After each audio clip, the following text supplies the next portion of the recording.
আপসীন নেত্রী, তিনি দেশের জন্য কিভাবে সংগ্রাম করেছেন, ভূমিকা রেখেছেন বাংলাদেশের মানুষ জানে।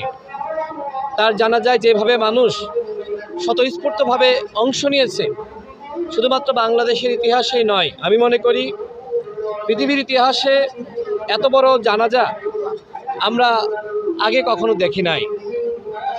সমগ্র প্রায় ঢাকা শহরে মানুষ জানাজায় অংশ নেওয়ার জন্য তারা কিন্তু রাস্তায় নেমেছিল। অর্থাৎ আপসীন নেত্রীর প্রতি মানুষের যে ভালোবাসা, এই ভালোবাসা আমরা দেখেছি। তিনি আধিপত্যবাদ এবং আগ্রাসনের বিরুদ্ধে লড়াই করেছেন, তিনি ফ্যাসিবাদের বিরুদ্ধে লড়াই করেছেন। কখনোই তিনি আপোষকামী ছিলেন না। যদি তিনি আপোষ করতেন তাহলে এইভাবে তিনি দীর্ঘ সময় কারারুদ্ধ থাকতেন না এবং অসুস্থ হয়ে এইভাবে আমাদের ছেড়ে বিদায় নিতেন না। আমরা প্রত্যাশা করেছিলাম অন্তত আগামী ফেব্রুয়ারি মাসে যে নির্বাচন হবে, সেই নির্বাচন তিনি পর্যবেক্ষণ করবেন এবং জাতির অভিভাবক হিসেবে ভূমিকা পালন করবেন।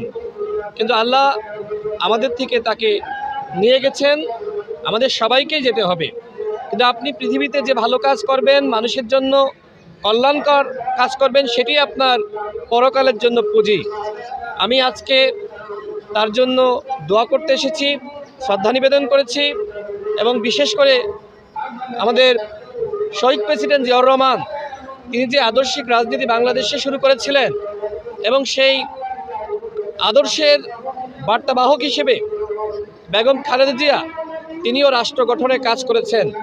এখন জনাব তারেক রহমান বাংলাদেশে পরিবর্তন এবং সংস্কারের রাজনীতি, এবং তিনি ইতিমধ্যে বলেছেন তার যে পরিকল্পনা রয়েছে, সেই পরিকল্পনার সারথি হিসেবে আমাদের সবাইকে কাজ করতে হবে।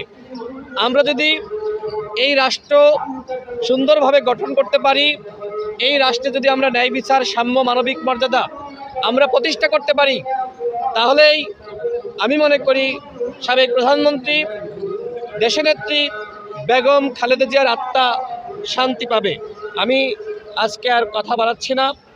আমরা যাকে হারিয়েছি তাকে আর কখনোই আমরা ফিরে পাবো না, কিন্তু তার যে আদর্শ, তার যে চেতনা, তিনি যে দিক নির্দেশনা দিয়েছেন, যেভাবে বাংলাদেশে জাতীয়তাবাদের রাজনীতির হাল ধরেছিলেন, এখন আমাদের সবাইকে জনাব তারেক রহমানকে সহযোগিতা করার মধ্য দিয়ে বাংলাদেশকে একটি নতুন রাষ্ট্র হিসেবে আমাদের গড়ে তুলতে হবে এবং ২৪-এর যে গণ অভ্যুত্থান